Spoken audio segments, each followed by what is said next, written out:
I have something from 10 to 11. And then So we'll do it at noon. Okay, I'm about to record, just let everybody know.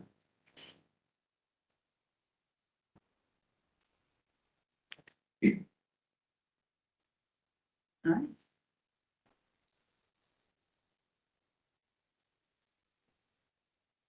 All right, we're ready to call the meeting to order. You all- Okay, we're all ready? So let's call this meeting to order. Great. Everybody have a chance to look at the agenda? Can you grab the agenda? In our packet, we already handed out. 3 minutes. And there's the agenda. So, okay. I don't think we have any public comments. I don't think there's anybody. No. To review and approve the minutes. Everybody have a chance to read the minutes? Great. Someone like to make a motion to approve it? I will motion that we approve the minutes from August 19th. Great. Someone second that? I'll section. Okay, got that one done. Oh. The leadership update. I'm gonna Staff turn- leadership. Thank you. I'm gonna turn some time over, some of my time to Sarah, because I know we have a few things to talk about, including the strategic plan survey, and we can talk about city council schedule too. Thanks to Councilor Broner for being here. I know he's gonna have to run to city council, which is also on Tuesday nights now, so. We can discuss that in a little bit, but You want me to do strategic plan yeah, I first? think that would be the best thing. I don't know if everyone got a chance to look through, the responses to the multiple choice questions. We are so pleased that we got 580 responses to our survey. Last time we offered a similar survey for strategic planning was back in 2019, and we got 266 responses. So we have over doubled the response rate. I thought I could go through and just kind of share some, highlights that stood out to us. And then, of course, I'd love to hear your comments and things you're noticing as well. For the purposes of this meeting today, I'm really focusing on the multiple choice questions, because as it turns out, analyzing open-ended questions from 580 participants is kind of ambitious. People have share by this time, and maybe Renee will give us some advice on that at a later date. But overall, we thought it was pretty impressive that 95% of folks reported having a Clackamas County Library card, which underscores how deeply connected this audience is already to the public library system. Demographically, the respondents span age groups. We did a lot of outreach to try to get the under 18 to respond as well. And just over 40% report having someone under 18 in their household. That's pretty similar to census data that we've looked at from the American Community Survey. From the US Census, where it reports that households with kids are around 36% of the population in Westland. We got the largest number of responses from those ages 60 to 79. So that was 41% of respondents. And looking at the Westland community, that age group makes up around 23% of the population by age range. So we might just want to keep in mind looking at this, that group is a little bit overrepresented. And geographically, the respondents are overwhelmingly local. About 94% list Westland 97068 as their zip code, with a small representation from neighboring communities. So that's a bit about who responded to the survey. Rebecca's going to share about how people are using the library. Yeah, it was kind of a pleasant surprise to hear essentially how people were using it. About 60% of the respondents say that they visit in person or use the digital options more than once a month. And then the next highest one was 17%, and those people were saying they visit the library once a month. So 77% are here on the regular, which is really good news. Really only a small portion, which was about under 6%, say that they never use the library. So the majority of our respondents are ones that regularly use our services, so have that firsthand knowledge. Although that 6% is important too, because why aren't they using the library? It's always good to look for new options. And our respondents also use the full range of the library services. Strong emphasis on collections, both physical and digital, but surprisingly, over 80% report that they use our physical items. Very traditional use, but then more than half use our digital items, whether it's streaming or our downloadable audiobooks, ebooks and such. And after that, the most popular use of the library was programs, attending our programs, using the library as a place to work or study, borrowing cultural passes, and using the public computers or Wi-Fi. And then so this data is showing that the library is functioning both as a traditional materials lending library and as a multi-function community hub. It's a place for learning, recreation, technology access, and a gathering space. But very few responders cite barriers such as transportation, hours, or sensory environment as reasons for non-use. Most people who answered that question simply indicated that they have visited the library in the past year. So overwhelmingly positive response to that section. Well, and moving on to perceived value and what people want. Perceptions of value are exceptionally strong. I, hope to, of course, see positive things, but seeing that 90% of respondents rate the library as very valuable, that was, hugely positive, high impact. And then almost all the rest of the respondents rated it at least valuable. So obviously this is a community that values the library and what it has to offer, showing that the library is a cornerstone of community life. And when asked about their favorite things, respondents highlighted several standout strengths. So books and other physical materials are the top favorites, selected by over 79% of respondents. Remember, for their favorite things, we did limit them to the top 3, just to see what really stood out to folks. So after books and physical materials were digital resources, Libby Canopy, highly valued, with close to 40% selecting them. Picking up colds and friendly staff were next, and they were chosen by about 1/3 of respondents, illustrating how much the public appreciates both convenience and service. And then after that, notable mentions were programs and events, comfortable public space, children's play area, cultural passes, and amenities like Wi-Fi, computers, and library things. So taken all together, this paints a picture of a library that is loved for both what it offers, with robust collections, program services, and then also how it feels, welcoming, friendly, comfortable. Even in a very positive data set, there are a few consistent friction points do emerge. When asked about their least favorite things, almost half the respondents saying nothing. I think satisfied with the library, which in and of itself is a powerful endorsement. But for those who did select concerns, the most common were, I don't think this first one's going to shock anybody, but limited parking. 35% said that. The next one was long wait times for popular materials, 19%. And to a lesser extent, hours that don't fit their schedule, programs that don't interest them, and not enough meeting rooms or pods. These results suggest that the main pressure points are not about staff or the core mission, but about capacity and access. As the library looks ahead in creating our next strategic plan, these may be points to keep in mind for consideration. And looking next at the questions around communication and program timing, that's towards the end of the survey. The most preferred channels for information about library programs and services are the monthly email newsletter. Over half of respondents mentioned that. The library website, City of Westland weekly email, posters and signs in the library. Got a noticeable mention, which makes me feel good. It's very useful. He's useful, is this too messy, but apparently it is helpful. And then of course, the link online catalog and school communications play an important secondary role.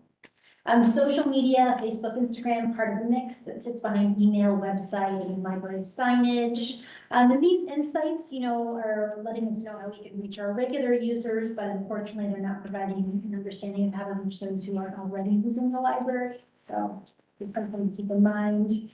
We looked at program timing. That wasn't surprising to see evenings and weekends are really critical. Respondents most frequently chose Sunday afternoons, Saturday mornings and afternoons, and weekday evenings as convenient times to attend programs. So looking at the big picture, what all of this means when it comes to our next strategic plan.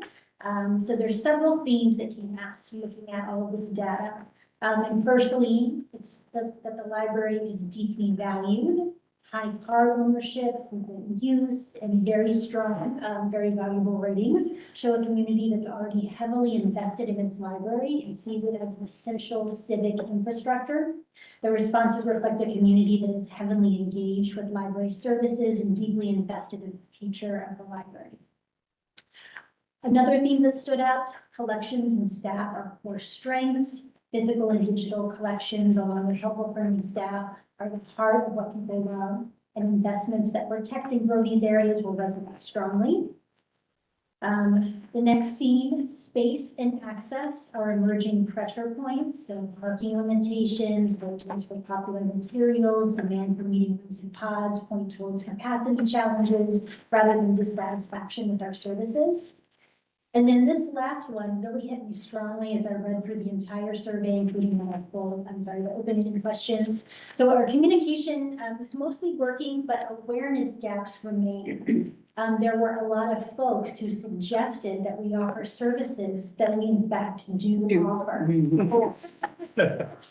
think that points to us being more aware of our marketing, our advertising, how we're getting information out to the public. We offer so much, which is also part of the challenge as well, how to share all those very many things. So I think being strategic in our marketing and outreach push could really help close that awareness gap. So those were some of the highlights as we kind of sat down to analyze this data, but I'd love to hear what jumps out to you. What are you noticing? What do you see? What's notable? I'm most interested in question 16. I think the most answered optional question was, how has the library made a difference in your life?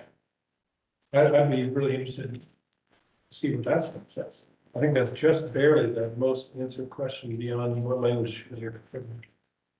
So that's a good question to have a lot of answers for. I think it's pretty notable that in an optional question, which I mean, who wants to fill out, spend a long time filling out a survey, folks had a lot to say and a lot of very heartfelt things to say. Yeah. It was pretty impactful, just talking about the daily difference the library makes, you know, in their life, being able to use this space, interact with staff, programs that have been meaningful, how they've used the library throughout their life, from when their kids were young to now they're older. So, you know, maybe that's stuff we should be, you know, adding these stories or quotes to our website. In our next analysis, we're going to be picking out, you know, ones and, you know, writing narrative around those and highlighting and sharing them out. You have like a holiday tree with all those little things underneath it, the gifts from people that they love it. Yeah, it's very visual. So It's also been nice for staff to read that if they saw it. That's cool. yeah, we did share out the entire survey results with our staff, including all of the, you know, open-ended questions. It was 76 pages. So quite a tome, but I think our staff really did appreciate that, for sure. I was curious, and you spoke a little bit to it, but just how closely the demographics, because I did when I looked at it, I really noticed that like 60 to 79 age group, and maybe this is because I'm not in that age group and I've been using the library with my kids for so long. In my head, like it's closer to 50-50 or even maybe a little bit more families. And so I was curious if that's just my perception or what that is for you all who are actually in the library at all hours, not just the. Renee has a comment. I think maybe that's a little bit more of an artifact of those who are older tend to respond to surveys because they have more time. Probably That was less what I- representative of like who's coming into the library, but just in survey research, we see that more generally, that older people tend to respond to surveys. I figured that, and so I was just curious how, if it also played out in reality in the library for you all who are seeing the humans coming in. I would say that, I would agree with Renee. I think that people of my generation are likely to fill out a survey where people of a younger generation may not.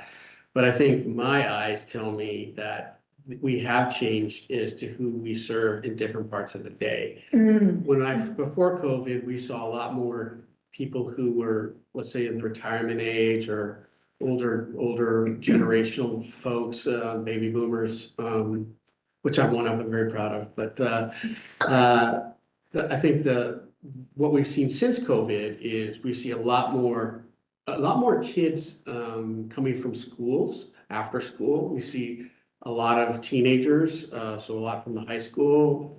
I would imagine they're mostly from the high school because the high school is located close by, but also, Bolton, and I think we see some middle schoolers coming for some of our events as well. So a lot more kids. The fact that we even have a kids room now is in large part because we've seen the need. So, and we also see a lot of people coming here for help, as we've seen the school library systems kind of decrease in their ability to provide as they have in the past. They're relying more on our library here. So we see a lot more young families, parents seeking help. We see tutors here quite a bit now, tutoring people. We've always seen them, but it seems to be larger. And we've seen the pods used a lot more by that demographic as well. And when you look at our circulation of materials, our youth materials circulate volume-wise as much as our adult materials. Yeah. Well, and I think that's also though, when you're talking about especially the younger ones, though, you get like 10 books for a week. And an adult doesn't usually read 10 books in a week. So like, that's also a little skewed as far as numbers. It's hard to pinpoint. I was just curious how this aligned with what you physically see in the libraries. Yeah, I think it's a little bit different. I would say that we see a wider range demographic than the 60 to 79-year-old being the one that responded the most to this survey. Yeah. Renee? Thanks. So I'd be remiss not to point out that, of course, we have selection effects here that, people who are using the library and are happy with the library are more likely to respond to the survey. And that I think that it's representative, like all the positive feedback is absolutely valid. But for strategic planning purposes, to kind of solicit the input of folks that may not be using the library and, ones who there's an opportunity to bring in, I'm not sure the best approach to that, but if there was interest, we could think together about, perhaps folks that are using other third spaces like the Adult Community Center, having like the survey on iPads and just being there and trying to get feedback from people who are coming in and out, or through the schools or something else. I'm just thinking about reaching folks that would provide some actionable feedback for improvement. I think it's great that the people who are using the library the most are very pleased with it. But if you wanted to get different feedback, then there are other opportunities, focus groups or something like that. So just wanted to point out that I think this is really, really encouraging, and I think absolutely representative of the folks that are coming into the library. But if you wanted different kinds of feedback, we could think about that.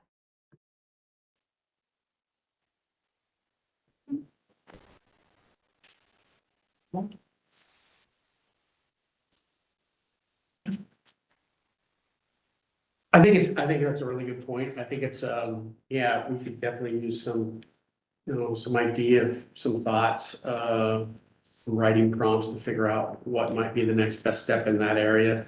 Since I'm over communications for the whole city, I can tell you it is challenging to reach a lot of our demographics because for the most part, people are satisfied with what happens, so they're not paying attention per se. Our e-newsletters for the city is probably our biggest area that people come out and, read or open. And so we are promoting things in there, and every Wednesday or Thursday, when it came out, Thursday evening would always have a big respondent. So we knew there was a correlation between people seeing the e-newsletter and then responding to taking the survey. But at the same time, that demographic is, I can talk to our other communications person that works with me. I'm pretty sure that our demographics on our e-newsletter are going to fall into the adult category, probably 40 and older, and maybe even fit into that 60 to 79. I think 45% of our population here is over the age of 40. And we have a really high rate of people with undergraduate degrees and a really strong one of people with graduate degrees as well that live in this community. So I think that it skews in that way. We're always looking for new ways as a city to how do we actually get information to the people who reside here, and it's been a 10-year challenge to try to figure that out. And of course, the tidings is going away kind of as a space where people could use to get all their information because there's a paywall and people aren't accessing that in the same way that they were before. So, yeah, it's kind of challenging to figure out how we can get to people. But I'd appreciate any help that you or ideas that you might have.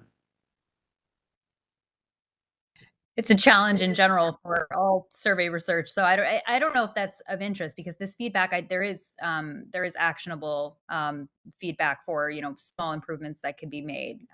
But if yeah, and I don't know what if there are within the strategic planning, if there are certain populations that have been identified as noticeably missing. So I think it would require a little bit of additional thinking about if there are populations that you want to reach to get the feedback from those groups. But I'd be happy to be a part of thinking through some of that. But there's a lot of information already here, so you may not want more right now.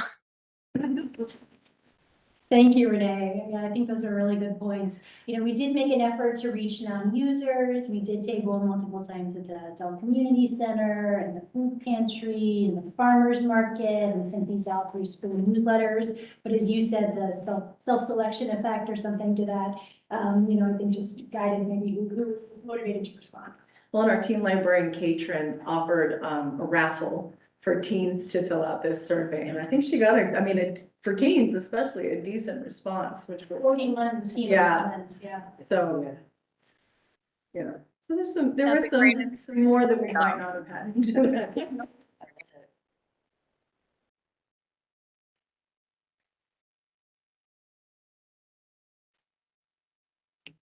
All right, so I think our goal is to, have you all look at this and we can discuss more. I think as we start to disseminate the open-ended questions and see where the patterns are, at our next meeting, we'll bring those to you in a form that is digestible, hopefully, not 78 pages long. So, but we're very happy overall with the things. Councilor Broner just brought this up to me before we started, but parking is an issue. Signage, and could we do a little bit more signage in regards to our downstairs parking lot? A lot of people still don't necessarily know that we have that down there. When I first got here, parking was an issue and we just opened that. I was on library advisory board when we built the lower library, but parking lot. But I think we did a traffic survey, and so we brought in a traffic counter. And so I think it's probably time for us to do that survey again. We never did it. We did it with both lots. I can't remember, but we'll do it with both lots, which then gives us an indication of, when's our highest space in the areas for usage.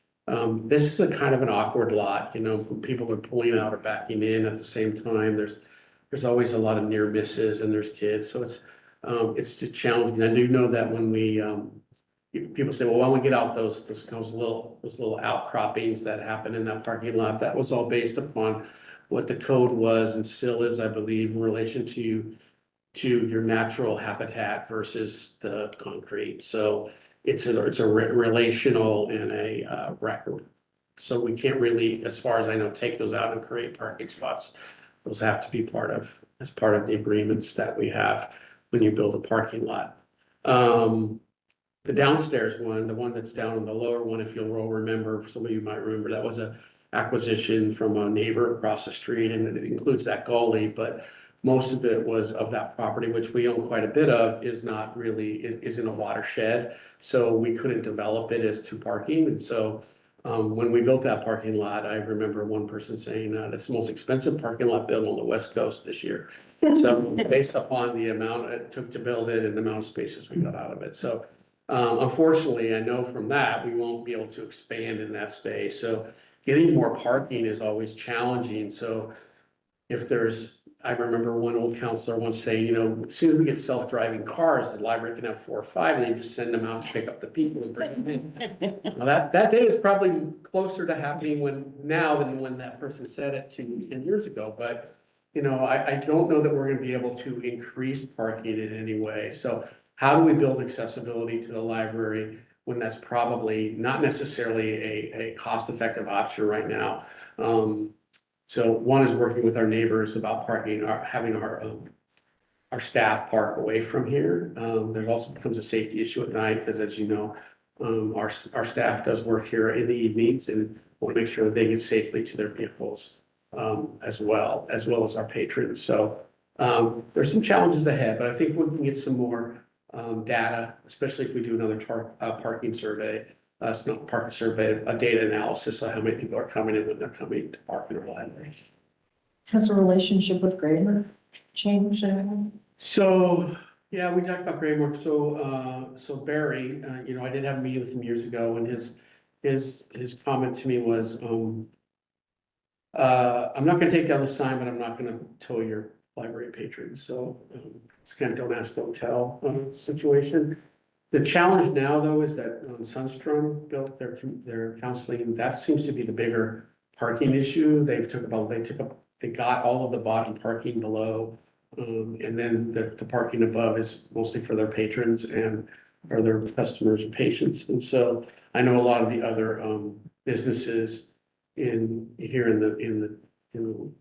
this area are more upset, if you will, about Sunstrom having taking up so many spaces, which takes away from their clients or their patrons at 503 and Sushi Place and This building right next door to Maple. it just got sold. It was the Lomans, longtime family here in West Lynn. Attorney, husband, wife attorney, they sold that business to another attorney. Just in the last, I think, year, 6 months to a year, Ed and Debbie sold. So, it's now owned by somebody else. I haven't got to meet the new owner yet.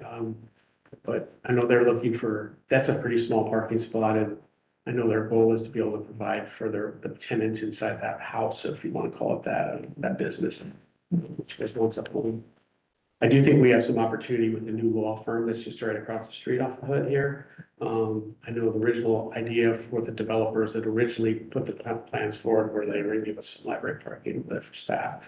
And we also now have striped parking all the way down Burn Street, so that doesn't get used as much as well. So I think there's some options for us to even just letting people know that these are parking areas that are on the street.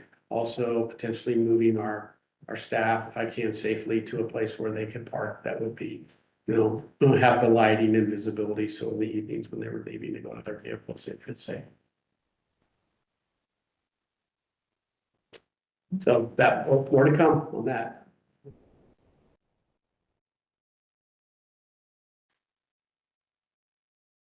I think now we can chat about the city council schedule conflict, and I know that Councilor Groner has to go to council meeting. Meeting in about 2 minutes. So the question is, that the mayor put out was, they've changed from Mondays to Tuesdays. Tuesdays is our meeting here. Obviously, in this moment, Councilor Groner could be here, but I mentioned if they have a pre-meeting or others, it would be more difficult on a Tuesday. So, and then, whoever going forward is our liaison. So the question is, do you feel like you want to, as the mayor suggested, move it to another date so that there would be, there would be an opportunity that council could be involved or be part of it, whoever the liaison is, or does this seem to be the right time? So this was really an opportunity for you all to make a decision whether you want to consider a new evening or another time. Or date, or to keep it the way it is and go forward the way we've done so far. 30 be a better time. I mean, that's really a question for everybody here, right? I mean, I don't know. It gets more complicated.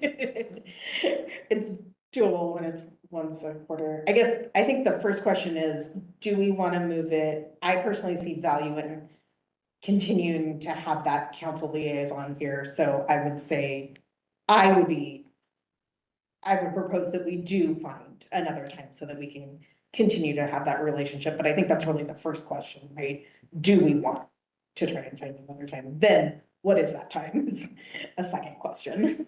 And there's also the other question is that Councilor Groner and whoever is assigned to our advisor to be the liaison to each community advisory group, they may have a conflict if we picked it to, to a time that they're also having another responsibility with another CAG. So we can probably kind of try to figure those out, and maybe what would be best is for us to just work on some days that might work and times that might work and submit it out and see if that works, rather than trying to spitball it right now and figure out what that is. Does that make more sense for A everyone? lot more sense. Yeah.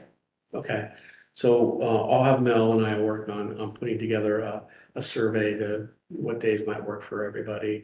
In the past, we've sometimes had challenge getting a quorum, so it's really is important that we make sure that it's a date that everybody can kind of commit to and it works for them and their families, and they're working in living situations, so. And keep it like at 5 too. What's that? The 5 o'clock time, I think is very doable for the most. It might be good for us to avoid Mondays or Fridays, as those are very common holiday days. So then we won't have to then reschedule, again.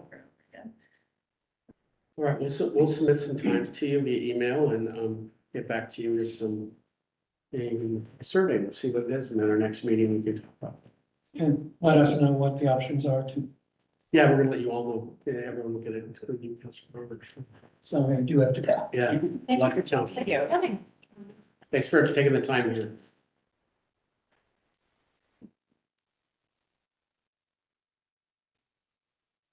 Okay, and then I'd like to move us on to recent highlights of upcoming events.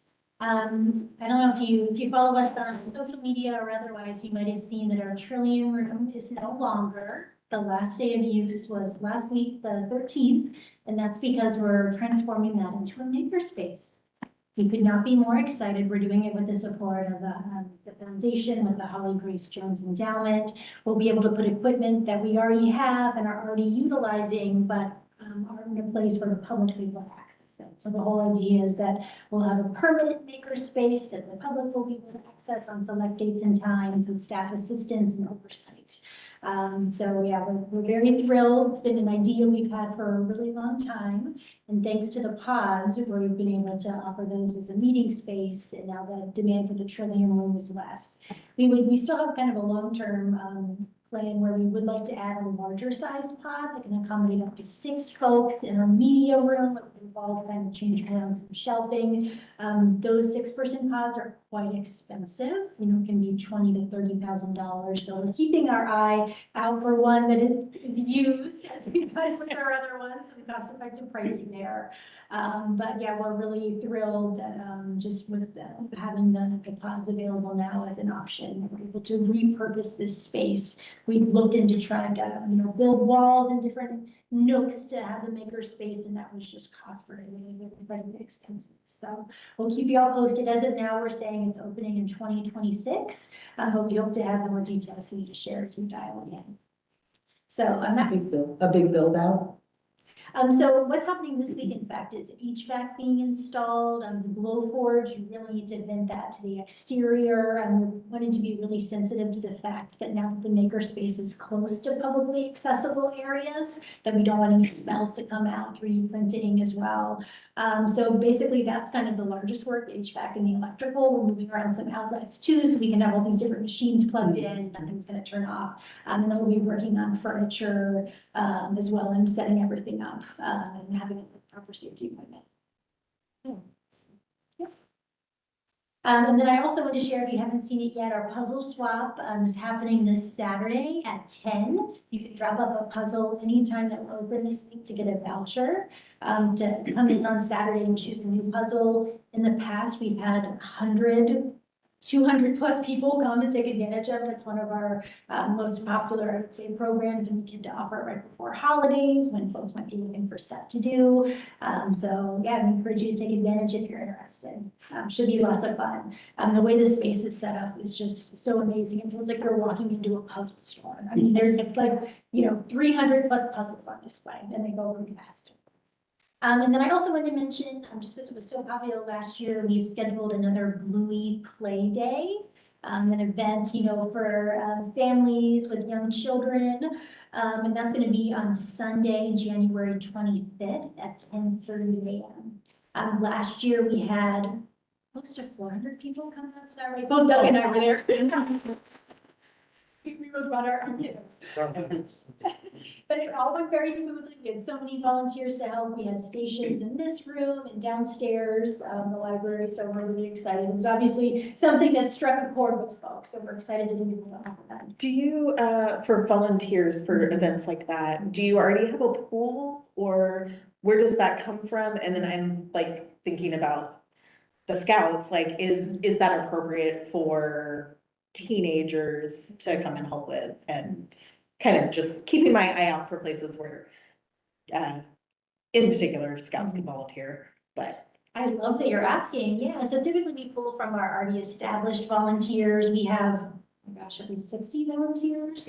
That volunteer at least once a week at the library. We kind of, to make it more manageable, we ask our volunteers to volunteer a certain number of hours each year. And, they fill out all their appropriate paperwork and stuff for liability. So we tend to, offer up one-off, opportunities to them, but it's always, I could connect you with our volunteer coordinator, Sandy Box, because it could be that there's some stuff that would be a really good fit for the scouts that, we could keep that in mind in the future. Thank you. And that's all that I had to do to share about the book sale. Oh, yeah. We are doing another vintage book sale in the Book Nook. We've got some posters up for that. This is the Book Nook run by our Westland Library Foundation. Last year, we did it for 2 days. We made somewhere around $1,400. So this year, we're going to repeat that again. The only difference is we're marking everything 50% off from the original price. We did fine with funds, but we had so much stuff left over. So we're really trying to clean house this year. So that's coming up on December 5th and 6th.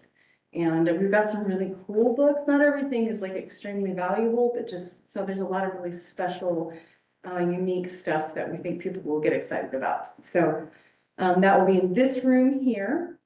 And yeah, it'll be for most of the open day. So I'll stop by just to see what we've got. And clearly buy something and take it home. Please take it from the library. That's. Oh, actually, I will say, since we won't be meeting again until February, we will be doing our Food for Fines event again in February. It's been a tradition for many years. We will be offering the raffle basket again, because that was a really popular option with people. I mean, when we moved to 10-cent fines, we saw a reduction in the amount of fines that people were, or the amount of food people were bringing simply to pay those off. So by adding the raffle in, it's really helped kind of boost those donations on a month where the food pantry really sees a deficit of donations. It's right after the holidays, people aren't necessarily thinking about it. So just that will be coming up.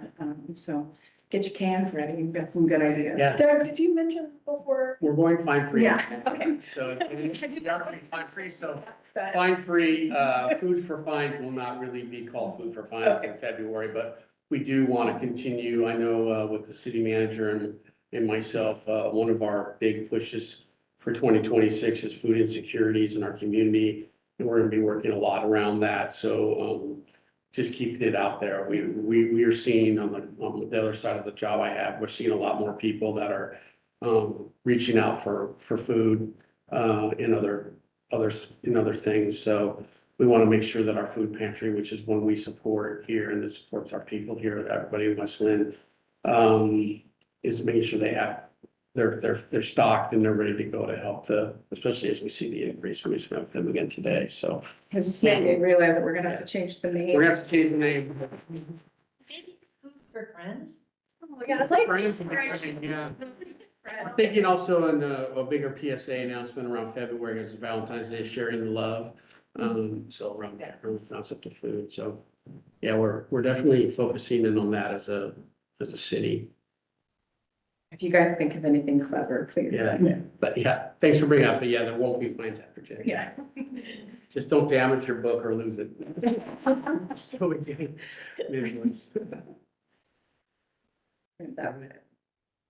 Is that public yet, the no fines? It's obviously this it's is going all- to be public. We're gonna make it public. I mean, it's not a secret anymore, but we haven't done a campaign out about it. I don't We're really gonna have. do that in December. I mean, keep people honest. So it'll be good. Oh, yeah, when they bring their piggy bank in and go, oh, no. You get to keep it. It's interesting, a lot of the communities that have gone this way already. So what, I think I mentioned this before, Fort Vancouver, which is Clark County, has been fine-free since 1973. So there's a really great data set of information since it's been, over 50 years that they've been doing this. So we can really start seeing some, how it works, especially in our own demographics and spaces. But one of the things that they've seen is consistently having people that still insist on giving something, like they feel the punitive nature of that they've committed some sort of crime to do this. And this really plays out here too, because during snow days, I'd be here and there were people falling on the ground to, get their books returned, which of course we suspend all fines during our snow events, so people don't have to come in here and trip or slide on ice. But there are people that are very dedicated to making sure that if they did not get something back on time, they feel compelled to give something. So there's an uptick in donations, uptick in money that way. And they really have seen of our 50-year period of time that people are returning them even probably faster than some other spaces. So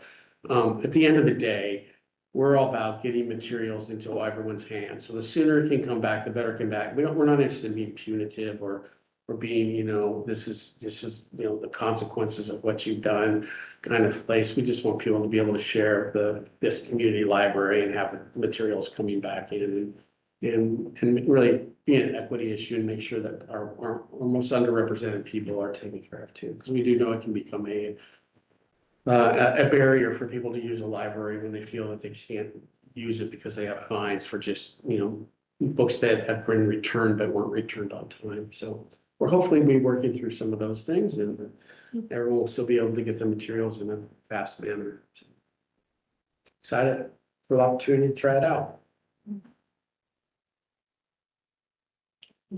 Okay. Well, any upcoming events that you want to share? Anything strange, fun? Someone neat coming in, talking, speaking?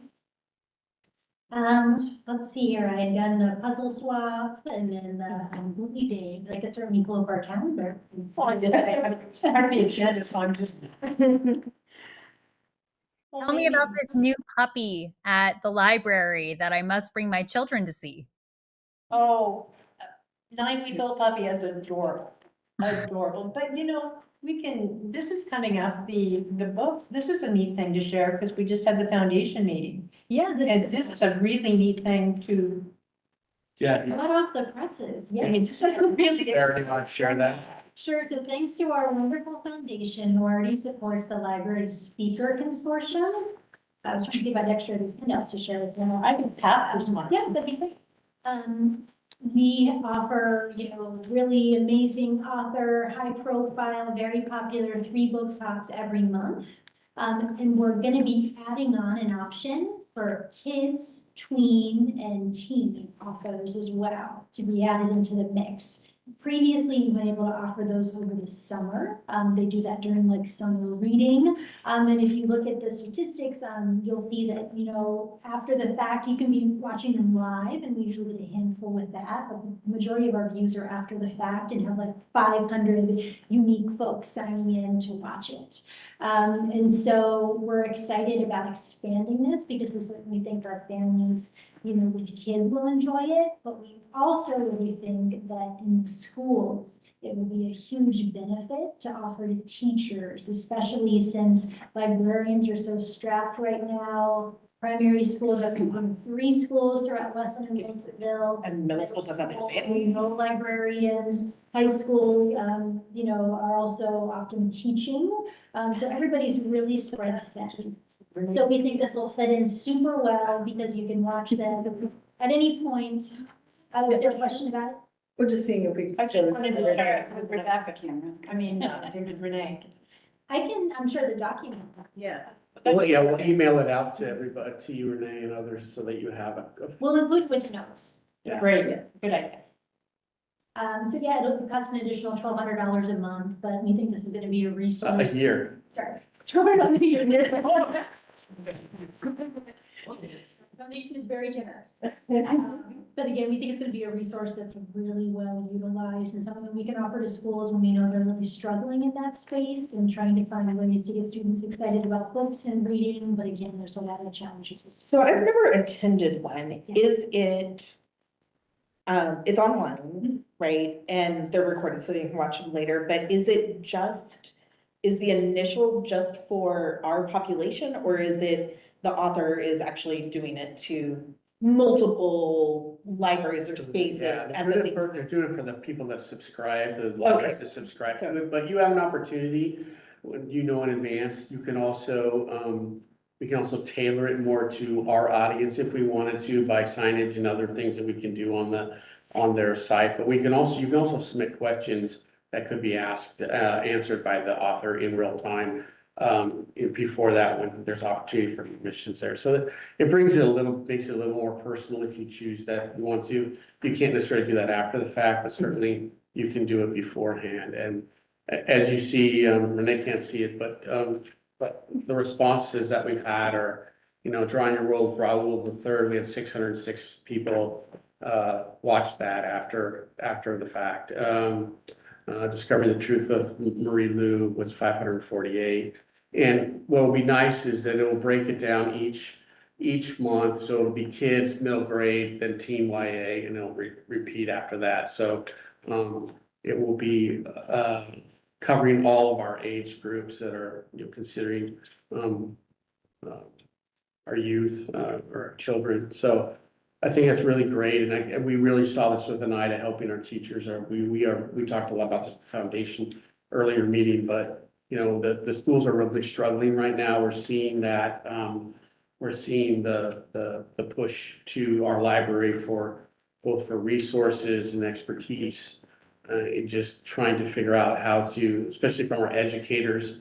Our teacher librarians aren't really there all the time, so we get a lot of educators, teachers reaching out to us directly to how we can help them out. So we hope that this would be a resource and one of the smaller resources that we can provide for them as well as the other things. But it will continue to, it looks like after yesterday's school board meeting, there's going to be more cuts. So, and losing two elementary schools. So we imagine it's going to continue to increase the need for us to be available and responsive to certain things that we can do. Obviously, we cannot fill in the space that has been vacated, but we can certainly do the best that we can with the resources we have.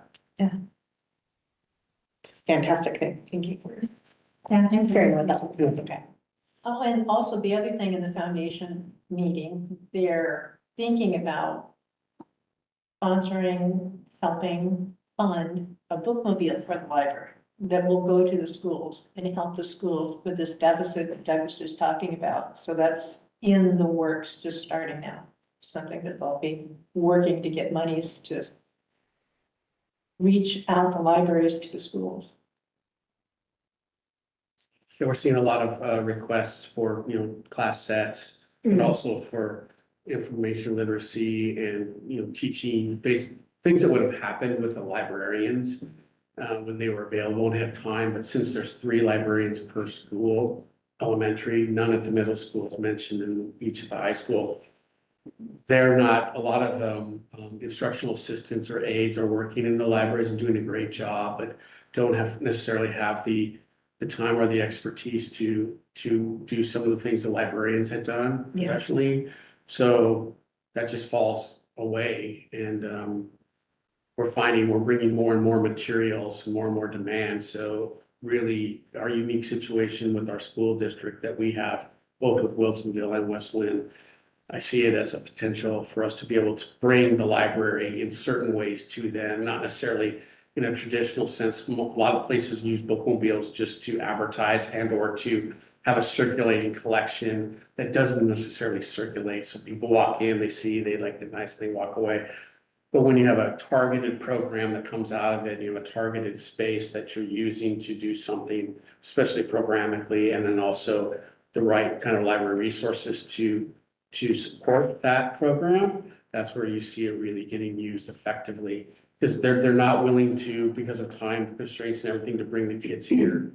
if Bolton closes, that they would come over from Bolton because it's so geographically located right next to us here, but the other schools, it takes a lot for them to get a bus and then bring them here for an hour. And just, we do it and we want to do that and we have done it and we'll continue to do it, but we've seen less requests for that this year because teachers are feeling, I think, overwhelmed by everything and they're just not feeling like they can do that. And so they're asking for us more and more in those spaces. I just had a thought that I wanted to share with you all from a different perspective, and that's from the PTAs and PTOs. Like, I imagine that those groups could probably partner in a financial and potentially volunteer way. They don't have the expertise, but if there's definitely financial, they oftentimes are supporting the school libraries. So if they could sort of funnel that towards the books and you guys bring the expertise, that might be like a nice synergy. But obviously each school is different, so then that's, you know, how do you? I think one of the challenges, to be frank, is that we're seeing the instructional aides, instructional assistants, they're doing it too many, I mean, hats off to them, they're doing great work. I think they're probably being asked to do more than they were in the past and maybe more than they're comfortable with, so they reach out as well. But I do know that in collection development, there's been some talk about, you know, us assisting. We are a little bit, I want to say resistant, but there are some things that we need to really be careful of in that. Their space is much more different than us. Our recommendations for this library would potentially be different than what would be what they would want in schools. Yeah. And I think that's where the big kind of the big hole has become, because they don't know what to necessarily select. We're not really in a position to tell them what they should or shouldn't. We can certainly say these are the things that we have in our library. But as you know, people don't necessarily want some of the same kind of things in the school library. So it's best, we've actually, you know, said, hey, you do you, we do us, we can work together in these spaces. But there really is a need in that space, and I'm hoping that at some point the school district will address that need in a way that makes it the right way. So we're not against it, but at this time, we're not, you know, if they have specific questions about things, we definitely give them answers every day. But as far as doing collection development for their library, that's a challenging one. But I think for the most part, it's the teachers that are feeling overwhelmed because they don't have the library there as it was. Yeah. And so they're saying, how can you help us with class sets? So those are, or other things, times when we would bring our classes to the library and the library would teach something that's really not available to them as it once was. And I think they're all feeling deficit. And of course, I would say the middle school are the ones that are suffering the most because there is nobody there except for the instructional assistants. And they really are doing the best they can, but it's a challenging environment for sure. Just throw that other group in there as at least some funders. And I mean, your group at Cedar Oak, we're great at, you know, investing in Dolly Parton, and we appreciate those kind. We'd love to connect with folks. If there's meaningful ways we can do work together, of course we'll do that. Yeah. Can I just add, sorry, I'm completely off topic, but I wanted to add a very important change that may not have asked. The cultural passes, some of our venues have dropped off, like such as Portland Art Museum, because they're just trying to focus on offering their own free options.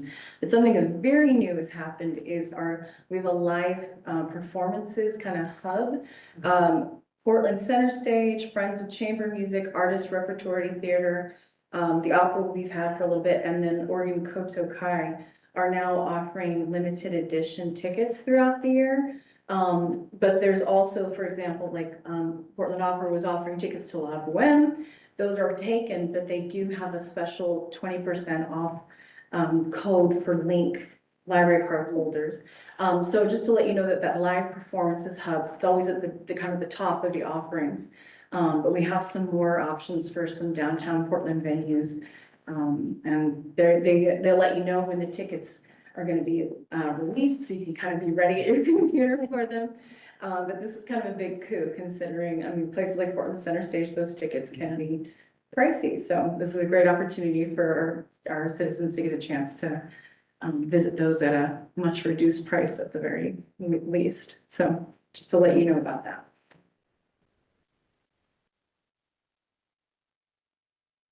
Okay, anything else from anybody? Then someone like to make a motion to adjourn? A motion to adjourn. Okay, Right on. on. Thank you, everybody. You can go.